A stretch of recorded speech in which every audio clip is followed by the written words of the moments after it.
Que nos últimos dias, diz Deus, que do meu espírito derramarei sobre toda a carne. Vossos filhos e vossas filhas profetizarão. Aquele que era analfabeto, que não tinha postura, que quando Jesus desce para escolher, ele não escolhe doutor, escolhe os humildes, os simples, o que não tinha aparência para impactar o sistema. Jesus morre, sai do cenário, os discípulos entram. E todo o povo dizia: que loucura é essa? Pedro olha para ele e diz: isso daqui não é outra coisa se não for o poder do Espírito. Mais de 3.000 almas se dobra. A igreja aparecendo estava. No segundo dia, no capítulo de número 3, haja vista que agora João e Pedro estão indo para a hora nona, para o culto e para a oração. Quem está na porta? Um aleijado. Todo mundo passava, mas ninguém abraçava. Todo mundo passava, mas ninguém parava para ouvir o aleijado. E quando Pedro começa a olhar para ele, dizendo que não tinha prata, que não tinha ouro, é agora que ele diz: eu só tenho alguma coisa, e o que eu tenho eu te dou, recebe e fica de pé. Aquele momento vai impactar o sistema, e o momento do sistema dizia: ele é quem cura, ele é quem salva. E Pedro olha e diz: eu não fiz nada disso, mas aquele que está em mim foi quem fez todas as coisas. 5.000 almas e 2 pregações apenas, mais de 8.000 almas já tinham se convertido. A igreja estava crescendo com tudo. No capítulo de número 4, a igreja avançava incessantemente. No capítulo 5, o Espírito revela para Pedro sobre o pecado de Ananias e Safira. E no capítulo de número 6, enquanto o Espírito já estava atuando no meio da igreja, e a igreja mexendo com o sistema, aqui é que entra o problema. Quando a igreja aparece, quando a igreja surge, sempre vão querer parar, sempre vão querer paralisar. Mas aquilo que Jesus falou para Pedro se cumpriu, que as portas do inferno não prevaleceriam contra ela. Ela continua de pé e ela não vai se dobrar. Haja vista que agora o Espírito atua no meio da igreja. O Espírito continua se movimentando no meio da igreja. E quando o Espírito desce em Atos capítulo 2, e a segunda promessa se cumpre, a igreja estava florescendo, crescendo e se multiplicando. Os discípulos crescia de uma forma extraordinária, que vão chegar ao ponto de separar os grupos. E é nesse interim de tempo em que o sofrimento permeava no meio de mulheres, no meio de casas, no meio de vidas, no meio de pessoas. O sofrimento permeia no meio de mulheres que perderam seu esposo, seus maridos, seus amigos, seu sustento. E a lei dizia que toda mulher que perdesse seu esposo, que não tivesse aquele seu marido, ela era discriminada por Roma. É justamente aqui em que o sofrimento permeia no meio de casas de mulheres que não era abraçada pela sociedade, que não era trazida para ser cuidada pela sociedade. É neste interim de tempo em que Roma fazia ser impossível mulheres se autodefenderem e se sustentarem. A Roma vinha com tudo, e para Roma, as mulheres que eram viúvas, solitárias, que tinham perdido seus maridos, seus esposos, não era abraçada no sistema de Roma. E eles escanteiam as mulheres viúvas, eles deixam as mulheres de lado. Mas quem está vindo atrás? Os discípulos se multiplicando. Perceba que o sofrimento crescia, mas a igreja se multiplicava. Perceba que as portas se fechavam e a igreja crescia e se multiplicava. Perceba que ninguém abraçava o povo que estava discriminado, mas a igreja crescia e se multiplicava. Perceba que ninguém queria abraçar as mulheres solitárias e viúvas, mas a igreja crescia e se multiplicava. Presbítero Marinho, Perceba que as mulheres não tinham voz em Roma, mas a igreja crescia e se multiplicava. Eu vou repetir para você entender. Quando as portas se fecharem e dizer que acabou, é o fim, não tem esperança, eu tenho uma palavra para dizer para o seu coração: a igreja continua crescendo e se multiplicando. Quando dizer acabou, já era, não tem jeito, se preocupe não. Se não pudermos adorar no templo, Deus nos leva para a caverna para a gente adorar. Se não puder para a gente adorar na caverna, a gente adora na rua, na praça. Mas a igreja vai se multiplicar. O sistema dizia: não abraça as mulheres, deixa de lado, são rejeitadas, estão sozinhas, seus maridos morreram, e para nós não serve para nada. Para nós é apenas um ser humano imprestável, sem valor. Para Paulo também era da mesma forma. Ananias se levanta e diz: eu não vou orar por ele. Ele matava, ele prendia, ele discriminava e ele destruía. Deus escuta, e Deus fala para Ananias: ele é tudo isso para você, mas para mim ainda é vaso escolhido. O sistema de Roma dizia: não dá. E existia um grupo dentro, chamado grupo dos gregos, contra o grupo dos hebreus, pelo fato das viúvas estarem solitárias. E muitas dessa viúva dependia dos parentes do sexo masculino mais próximo para poder prevalecer, para poder se sustentar, para poder ficar de pé.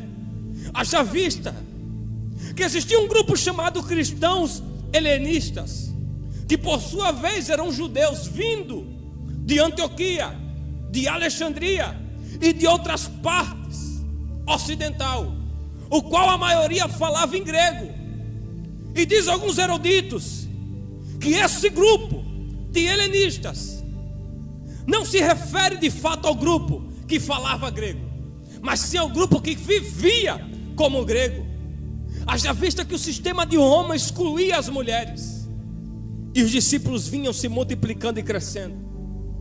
Os apóstolos Pedro, Tiago, André e todos os que seguiam a Cristo no começo do seu ministério, estava na frente, considerado os 12.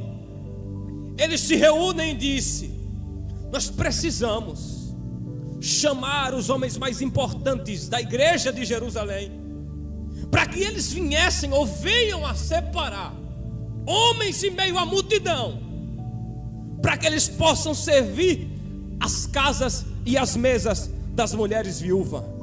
Perceba que Roma excluía, mas os discípulos, movidos pelo Espírito, abraçavam aquelas que estavam deixadas de lado. Perceba que Roma aí abandonava, não prestava para nada, e os discípulos, movidos pelo Espírito, abraçavam e traziam para perto. Mas os discípulos disseram: nós não podemos abandonar a palavra de Deus e servir as mesas. Na minha conjectura, Pedro se levanta e diz: se preocupa não, vamos até os homens de Jerusalém, vamos até os chefes de Jerusalém, aqueles que estão na frente da igreja, e vamos chamá-los para que separem 7 homens. Porém, não são 7 homens qualquer, não são 7 homens igual ao sistema de Roma. São 7 homens que tenham, primeiro, bom testemunho; segundo, que tenham sabedoria; terceiro, que sejam cheios do Espírito Santo. Eles queriam homens que fossem bons testemunhos, cheio de sabedoria e cheio do Espírito Santo. Os discípulos não estavam à procura de homens que estavam pela metade do Espírito. Eles estavam atrás de homens que estivessem transbordando pelo Espírito. Porque não dá para cantar, para pregar, para pastorear cheio do Espírito, pela metade do Espírito. Mas Deus está à procura de homens e mulheres nesses últimos dias, cheios do seu Espírito. É fácil a gente pregar, é fácil. A irmã Cedilma veio aqui, cantou. É fácil a outra irmã vir aqui cantar. Outra coisa é a igreja sentir o que nós estamos sentindo aqui no altar. A igreja necessita de homens e mulheres que não estejam apenas aparecendo, pregando para aparecer, mostrando o que é. Deus está nesses últimos dias à procura de homens e mulheres cheios de sabedoria, cheio do seu Espírito, cheio de sabedoria e transbordado pela sua glória nesses últimos dias. Porque existia um grupo que sofria do lado de fora, era discriminado do lado de fora, e para muitos não tinha valor. Mas os discípulos chegam e dizem: quero homens que tenham 3 características, esses serão escolhidos: cheio de sabedoria, cheio do Espírito, e que tenham bom testemunho. Haja vista que agora eles vão ao encontro, e ele vai chamando, vai chamando, vai chamando, e ele vê que tem alguém no meio, presbítero Marinho, que se destaca. No meio de muitos sempre tem alguém que se destaca. Olharam para Davi no meio da casa e disseram: esse não tem condição. Jessé disse: chama Abinadab, ele se destaca. Chama Samar, ele se destaca. E o que é que ele tem? Ele tem beleza, meu filho. Ele tem um olho verde. Ela tem bom vestido de marca. Ela mora numa casa luxuosa, ele mora num palácio, ele tem carro bom, a conta está cheia. Deus não depende da tua conta cheia ou da melhor roupa que você tem no guarda-roupa. Ele estava à procura de um homem que tivesse cheio do seu Espírito e com coração quebrantado. Para muitos, irmã Cedilma, o que vale é beleza, Aprígio, o que vale é status, mas para Deus é joelho no chão, é boca no pó, é o seu altar tomado pela sua presença. Eu sei que o Espírito já está nessa manhã aqui, e Ele está dizendo nessa manhã: eu estou à procura. Quem tenha bom testemunho, tenha cheio do Espírito Santo e seja tomado de sabedoria. As 3 características que ele estava à procura, estava no meio da multidão. Olhe para quem está do seu lado aí na sua casa, e você que está aqui, diga para quem está do seu lado: tem muitos, diga aí, no meio da multidão, mas só um vai se destacar. Os discípulos estavam à procura de 3 características. Aí eles vão ouvir falar de um moço por nome de Estevão. Quem é Estevão? O primeiro mártir da igreja, o primeiro apologista, o maior defensor da fé. Ele vai se posicionar no meio. Não foi a inteligência, não foi a sabedoria apenas do pregador Estevão, não foi a eloquência, não foi a forma dele cantar, não foi a forma dele pregar que atraiu a presença. Foi apenas Estevão está disposto a se desgastar na presença todos os dias. Tem um hino que diz: eu me deixarei gastar, gastarei a minha mocidade no teu altar, eu me deixarei ser levado a águas profundas. Não foi a beleza que nos atraiu, não foi a forma que a gente canta apenas que atraiu. Foi porque ele olhou para dentro de nós, irmã Cedilma, e viu algo que agradava a ele ainda. O pastor falou ontem aqui, eu vou falar. Quando Paulo disse: os melhores tesouros não estão depositados em ouro, em vaso de prata, é porque ele estava dizendo: eu tenho algo precioso que a prata não pode roubar o seu brilho. Eles não estão depositados em vaso de ouro, porque se eu colocar dentro do vaso de ouro, é a beleza do ouro que vai chamar a atenção. Mas eu quero olhar para Gênesis. Na hora da formação da criação, ele não usou esmeralda, ele não usou prata, ele não usou bronze, ele usou foi barro, moldando. E ele estava dizendo: eu sei que é vaso de barro que se quebra, mas que se desmancha na minha mão. O que ele tem para depositar dentro do homem é somente uma coisa: é o seu espírito, é o seu espírito, é o seu espírito, é o seu espírito. Aleluia. Quando eles olham para Estevão, Não foi a aparência, nem a forma que ele pregava que chamou a atenção. É porque ele era cheio do Espírito. E quem é cheio do Espírito não precisa mostrar que canta. Quem mais fala isso é as irmãs do ciclo da oração. Deus não trabalha com arrumadinho. Não é a beleza, não é a estética que atrai. Não é a forma que você canta que atrai. Isso atrai os homens. Mas o que atrai a Deus ainda é joelho no chão, é boca no pó. É o seu altar tomado pela presença dele. Não foi a fama de Estevão que percorria. Não foi a mídia que trouxe visualização para Estevão. Foi o Espírito que apresentou Estevão. Porque uma coisa, irmã Cedilma, é eu me apresentar para a senhora. Outra coisa é o Espírito me revelar para a senhora. Estevão não gritou, me chama para ser um dos 7. Ele só estava à procura, presbítero Marinho, de 3 características. Aí chega Estevão, cheio de fé, cheio de sabedoria, cheio de graça e cheio do Espírito Santo. 4 características mais ainda que os discípulos e que os apóstolos estavam à procura. Estevão vem. E para mim encerrar, Estevão começa agora a impactar o sistema. Estevão vai servir as mesas com os outros separados. Era Estevão servindo as viúvas e pregando o Evangelho. Era Estevão abraçando as viúvas e pregando para elas o Evangelho. Era Estevão chegando para os mendigos e para os esmoléus lá fora e pregando o Evangelho. Os discípulos estavam à procura de quem tivesse apenas bom testemunho, sabedoria e que fosse cheio do Espírito Santo.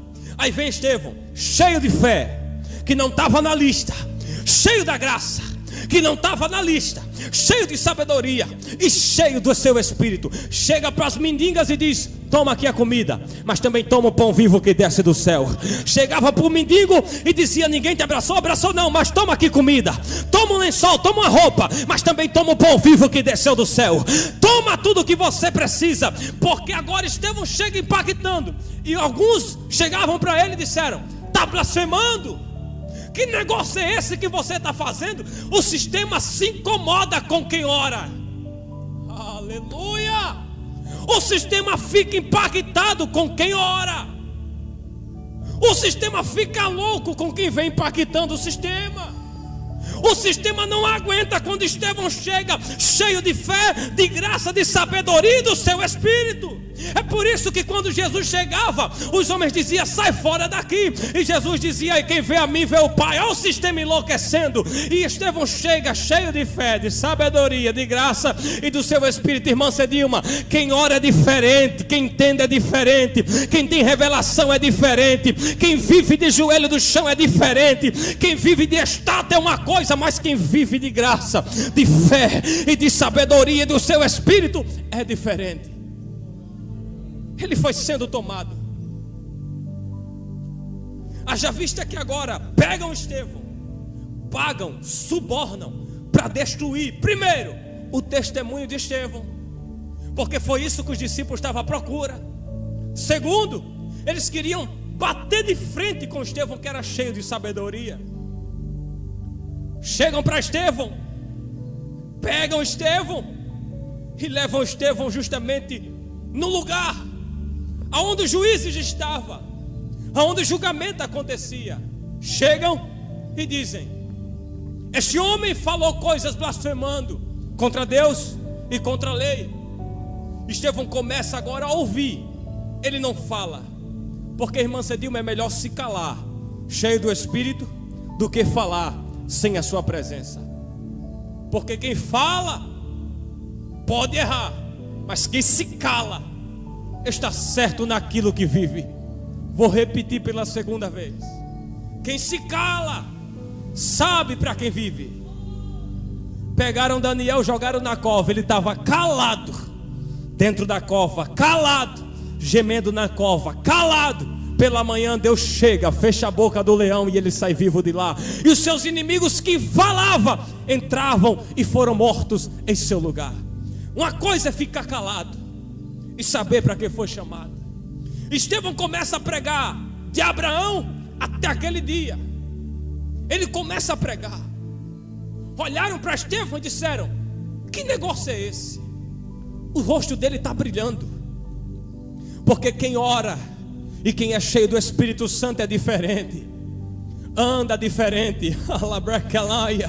Prega diferente, canta diferente. Quem ora e quem é cheio do seu Espírito anda diferente, se veste diferente, tem linguajar diferente. Na faculdade é diferente, na rua é diferente, na praça é diferente, aonde mora é diferente. Porque é melhor orar sendo diferente, sendo quadrado mais diferente, cheio do Espírito mais diferente, do que ajuntar com o sistema e não ser diferente. Estevão estava vendo aquilo que Paulo escreveu em Romanos capítulo 12, versículo 2: e não vos conformeis com este mundo. Não se junte, não se amolde, não se conforme, mas transforme pela renovação do vosso entendimento. Estevão não era apenas gospel, ele não era evangélico. Estevão era protestante. Ele chegava para o crente que estava desviado e dizia: Jesus quer te salvar. Chegava para o paralítico e dizia: se levanta, ainda tem esperança. Chegava para o esmoléu e dizia: toma pão, toma palavra. Porque ser protestante é ir ao encontro indiferente do sistema. O sistema aí fora diz que menino não cresce menino, que menina não cresce menina, mas homem nasceu homem, mulher nasceu mulher. A igreja nasceu igreja, e ela vai permanecer até o arrebatamento. É melhor ser cheio do Espírito Santo e orar com a sua presença. Já vista que agora, para mim encerrar, pega o Estevão, joga Estevão na praça, as pedradas vão batendo, pá, e o sangue vai jorrando. Era as pedradas batendo e o sangue jorrando. Estevão começou cheio do Espírito Santo, cheio de graça, cheio de sabedoria, e terminou cheio do Espírito Santo, cheio de sabedoria. Como é bom a gente pregar, todo mundo aplaudir. Como é bom a gente cantar, todo mundo aplaudir. Mas não existe evangelho sem cruz. Não existe vitória sem cruz. Não existe barreira destruída sem cruz. Não existe transformação em casa sem cruz. Jesus olhou para todos e disse: aquele que quiser me seguir, tome a sua cruz, siga-me. Vai ter choro, vai ter perseguidor, vai ter caluniador. Era a pedra batendo e o sangue jorrando. E Estevão olhando para o céu e vendo os céus abertos, e o Pai à direita dizendo: vem Estevão, sobe para cá. Mas aqui embaixo, aí embaixo não presta mais para você, Estevão. Tentaram te parar, te matar, e você está de pé, o sangue está jorrando. Mas sobe para cá. Quem sabe para alguns, até aqui embaixo, ninguém me valoriza porque eu canto assim, ninguém me valoriza porque eu prego assim. Mas quanto mais as pedradas batem, mais o céu se abre. Quanto mais a pedrada bate, mais o céu se abre. Porque o